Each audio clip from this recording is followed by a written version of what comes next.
ಮಾಡಬೇಕಾದಂತಹ ಕಾರ್ಯ ಏನು? ಏನು? ಅಯೋಧ್ಯ ನಗರಕ್ಕೆ ಹೋಗಬೇಕು, ಅಲ್ಲಿ ಆ ಪೀಠವನ್ನೇರಬೇಕು, ಪ್ರಜೆಗಳನ್ನು ಪೊರೆಯಬೇಕು. ಆದಷ್ಟು ಬೇಗ ಹೋಗಿ ಪೀಠವನ್ನೇರಿ ರಾಜ್ಯಭಾರವನ್ನು ಮಾಡು. ಏನು ಹೇಳ್ತಾ ಇದ್ದೀಯ?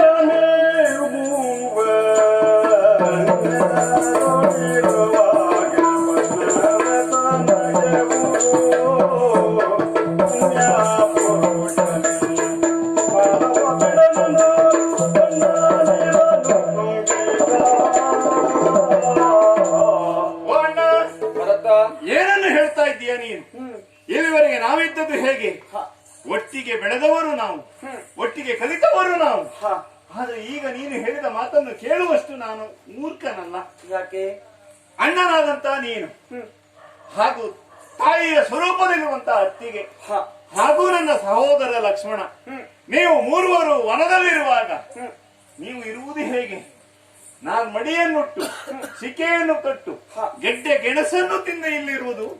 ನಾನು ರಾಜಭೋಗವನ್ನು ಅನುಭವಿಸ್ತಾ ಅಯೋಧ್ಯೆಯಲ್ಲಿರುವುದೇ? ಇಲ್ಲವೇ ಇಲ್ಲ ಅಣ್ಣ. ಇರುವುದಾದ್ರೆ ನಿಮ್ಮೊಟ್ಟಿಗೆ ನಾನು ಇಲ್ಲೇ ಇರ್ತೇನೆ. ಅಯೋಧ್ಯೆಗೆ ಹೋಗುವುದು ನಾನಲ್ಲ. ಭರತ, ಏನು ಮಾತನಾಡ್ತಾ ಇದ್ದೀಯ? ಅಲ್ಲಿಯವರೆಗಾಗಿ ಹೋಗುವುದಿಲ್ಲ, ಪೀಠವನ್ನೇರುವುದಿಲ್ಲ ಎನ್ನುವ ಹಾಗೆ ಹೇಳ್ತಾ ಇದ್ದೀಯ. ನೀನು ಹೋಗಿ ಪೀಠವನ್ನೇರದೆ ಇದ್ರೆ ರಾಜ್ಯ ಎನ್ನುವುದು ಅರಾಜಕತೆಯಿಂದ ತುಂಬಿಕೊಳ್ಳುತ್ತದೆ. ನನ್ನ ಆಜ್ಞೆ, ನೀನು ಹೋಗಬೇಕು.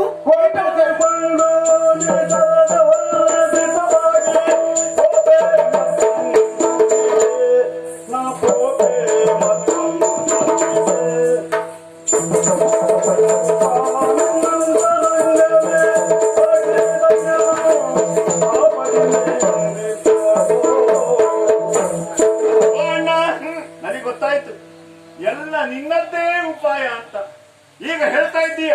ಈ ಕಾನೂನಲ್ಲಿ ನೀನಿರುವುದಲ್ಲ.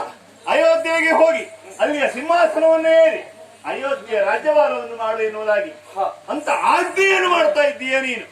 ಅಣ್ಣ, ನಿನ್ನೊಟ್ಟಿಗೆ ನಾನು ಇರುವುದು ಬೇಡ. ಹಾಗಂತ ಮರಳಿ ನಾನು ಅಯೋಧ್ಯೆಗೆ ಹೋಗುವವನು ನಾನಲ್ಲ. ಇಲ್ಲ, ಪ್ರಪಂಚ ವಿಶಾಲವಾಗಿದೆ. ಎಲ್ಲಿ ಬೇಕಾದ್ರೂ ಹೋಗ್ತೇನೆ, ಜೀವನವನ್ನು ನಾನು ನಡೆಸ್ತೇನೆ. ನಮ್ಮ ಕೇಳಿನ ಕುಲದ ರಾಯರಲ್ಲಿ ಜನಿಸಿಸು, ನಮ್ಮ ಕೇಳಿನ ಕುಲದ ರಾಯರಲ್ಲಿ ಜನಿಸಿಸು, ಧರ್ಮವೇ ಬಿಟ್ಟು ನಡೆಯುವುದು, ಧರ್ಮವೇ ಸತ್ಯವನ್ನು ಬಿಟ್ಟು ನಡೆಯುವುದು.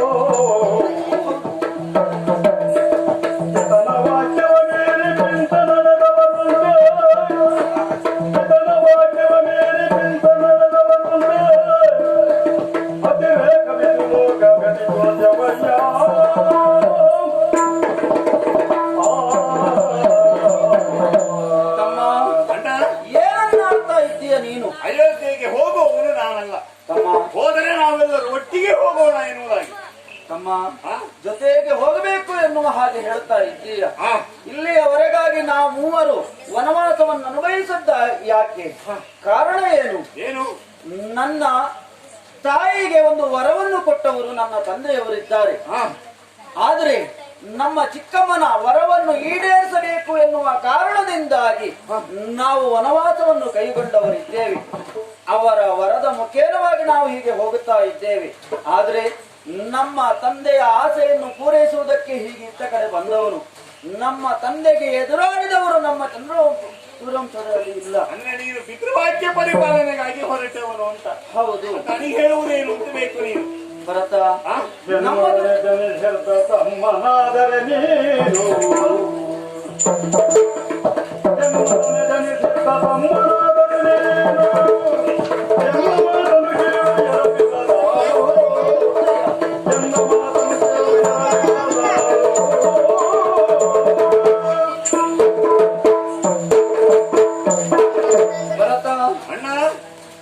ನೀನು ಅಯೋಧ್ಯೆಗೆ ಹೋಗಬೇಕು, ರಾಜ್ಯವನ್ನು ಆಳಬೇಕು.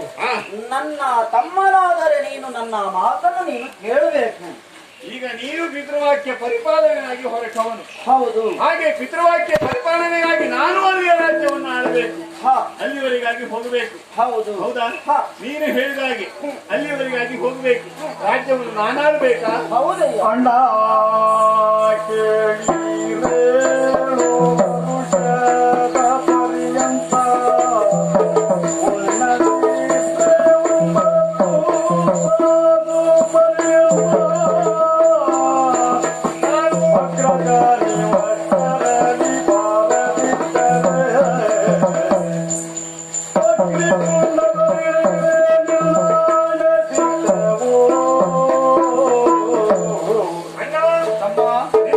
ರಾಮನಿಗೆ ವಿರುದ್ಧ ಆಡುವವನು ನಾನಲ್ಲ. ಅಯೋಧ್ಯೆಗಾಗಿ ಹೋಗ್ತೇನೆ, ಅಲ್ಲಿ ಅಧಿಕಾರವನ್ನು ವಹಿಸಿಕೊಳ್ತೇನೆ. ಹೇಗೆ ಹೇಗೆ? ನಾನು ನಡೆಸುವುದಲ್ಲ, ಮತ್ತೆ ನಿನ್ನ ಪ್ರತಿನಿಧಿಯಾಗಿ ಅಲ್ಲಿ ಅಧಿಕಾರವನ್ನು ನಾನು ನಡೆಸ್ತೇನೆ. ಆದ್ರೆ ನನ್ನದೊಂದು ಆಸೆ ಉಂಟು. ಏನು? ಏನು ಅಂತ ಹೇಳಿದ್ರೆ 2 ವರ್ಷ ಅಂದ್ರೆ 14 ವರ್ಷ ನಿನಗೆ ವನವಾಸ. 14 ವರ್ಷ ಕಳೆದು ಒಂದು ದಿವಸ ಮುಗಿಯಿತು ಅಂತಾದ್ರೆ ನಿನಗೆ ವನವಾಸ ಮುಗಿದ ಹಾಗೆ ಅಲ್ವಾ? 14 ವರ್ಷ ಕಳೆದು ಮಾರನೇ ದಿವಸ 9 ಗಳಿಗೆವರೆಗೆ ಅನ್ನ ನೀರನ್ನು ತೆಗೆಸಿ ಅಲ್ಲಿರ್ತೇನೆ. 9 ಗಳಿಗೆವರೆಗೆ ನೀನು ಅಲ್ಲಿ ಬರಲಿಲ್ಲ ಅಂತಾದ್ರೆ ಅಗ್ನಿಕುಂಡಕ್ಕೆ ಹಾರಿ ನನ್ನ ಪ್ರಾಣತ್ಯಾಗವನ್ನು ನಾನು ಮಾಡಿಬಿಡ್ತೇನೆ. ಮರೆತು ಹೋಗದ ದಿನ ಲಕ್ಷ್ಮಣ, ಮರೆತು ಹೋಗದ ದಿನ ಅರಿತು ಲಕ್ಷ್ಮಣ, ಶರದೂರಿಯಲ್ಲಿ ಬರೆಸಿಕೊಂಡು ಕಡೆಯ, ಶರದೂರಿಯಲ್ಲಿ ಬರೆಸಿಕೊಂಡು ಕಡೆಯ. ತಮ್ಮ ಲಕ್ಷ್ಮಣ, ಈತ ಆಡಿದಂತ ಮಾತನ್ನು ಅಂಬಿನ ತುದಿಯಲ್ಲಿ ಬರೆದಿಟ್ಟುಕೋ. ಸರಿ, ಕಾರಣ ಏನು? ಒಂದು ವೇಳೆ ಮರೆತು ಹೋಗಬಹುದು ಎನ್ನುವ ಕಾರಣದಿಂದಾಗಿ ಜಾಗೃತೆಯಾಗಿ. ಹೌದು, ನಾವು ವನವಾಸ ಮುಗಿಸಿ ನಂತರದಲ್ಲಿ ಎಲ್ಲಿಯವರೆಗಾಗಿ ಬರ್ತೇನೆ, ಅಲ್ಲಿಯವರೆಗೆ ರಾಜ್ಯವನ್ನ ಆಳುತ್ತಾ ಇರು. ಆಳುವುದು ನಾನಲ್ಲ, ಸೇವೆಗೆ ತನ್ನ ಪಾವನಂದಿಯೊಡೆ ಸೇವೆಗೆ ನೂತ ತನ್ನ ಪಾವನಂದಿಯೊಡೆ ಹಾವಿಗೆಯನ್ನು ಕೊಟ್ಟು ಓಣ್ಣ ತಮ್ಮ, ಮೊದಲೇ ಹೇಳಿದವನು ನಾನು. ಆಳ್ವಿಕೆಯನ್ನು ನಡೆಸ್ತೇನೆ. ಹೇಗೆ? ಹೇಗೆ? ನಾನು ನಡೆಸುವುದಲ್ಲ, ನಿನ್ನ ಪ್ರತಿನಿಧಿಯಾಗಿ ನಾನು ಇರ್ತೇನೆ ಎನ್ನುವುದಾಗಿ. ಹೌದಾ? ಹಾಗಂತ ನಾನು ಅಯೋಧ್ಯೆಗೆ ಹೋಗುವವನಲ್ಲ.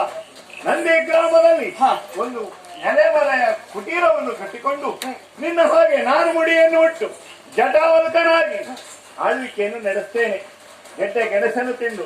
ಆದ್ರೆ ಪೀಠವನ್ನೇ ಇರುವುದು ಯಾರು? ಭರತ. ನಾನಲ್ಲ. ಮತ್ತೆ ನಿನ್ನ ಪಾದುಕೆಯನ್ನು ನೀನು ನನಗೆ ಅನುಗ್ರಹಿಸಿದೆ ಅಂತ ಆದ್ರೆ ಅದನ್ನೇ ಪೀಠದಲ್ಲಿಟ್ಟು ಅದರಿಂದ ನಾನು ರಾಜ್ಯವನ್ನು ಆಳ್ತೇನಂತೆ. ಭರತ, ನನ್ನ ಪಾದುಕೆಯನ್ನಲ್ಲಿಟ್ಟು ನೀನು ನಾರ್ಮುಡಿಯನ್ನುಟ್ಟು ರಾಜ್ಯ ಪ್ರತಿನಿಧಿಯಾಗಿ ರಾಜ್ಯವನ್ನು ಆಳುತ್ತೇನೆ ಎನ್ನುವ ಹಾಗೆ ಹೇಳ್ತಾ ಇದ್ದೀಯ. ಆದೀತು. ನಿನ್ನ ವನವಾಸ ಅಂತ್ಯವಾದ ಮೇಲೆ ಅಲ್ಲಿ ಅಧಿಕಾರವನ್ನು ನೀನೇ ವಹಿಸಿಕೊಳ್ಳಬೇಕು. ನನಗೆ ಅಯೋಧ್ಯೆಯ ಅಧಿಕಾರ ಬೇಡ. ಹೌದಾ? ಆದೀತು. ಹಾಗಾದ್ರೆ ಅಲ್ಲಿಯವರೆಗೆ ನನ್ನ ಪಾದುಕೆಯನ್ನು ತೆಗೆದುಕೊಂಡು ಹೋಗ್ತೇನೆ ಎನ್ನುವ ಹಾಗೆ ಹೇಳ್ತಾ ಇದ್ದೀಯ. ಹಿಡಿದುಕೋ ನನ್ನ ಪಾದುಕೆ.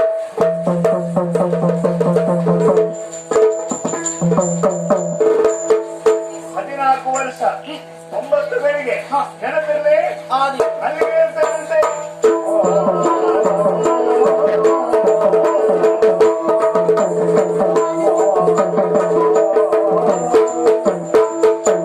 ತಮ್ಮ ಲಕ್ಷ್ಮಣ, ಭರತನಿಗೆ ಅಭಯವನ್ನು ಕೊಟ್ಟು ಕಳುಹಿದ್ದಾಗಿದೆ. ಸರಿ, ಇನ್ನು ಮುಂದೆ ನಾವೇನು ಮಾಡಬೇಕು? ಇನ್ನು ಮುಂದುವರಿದು ಹೋಗಬೇಕು. ಹೌದು ಅಲ್ವಾ? ಇಲ್ಲೇ ನಿಲ್ಲುವುದಲ್ಲ. ಬಾಯಿಗೆ ಒಂದು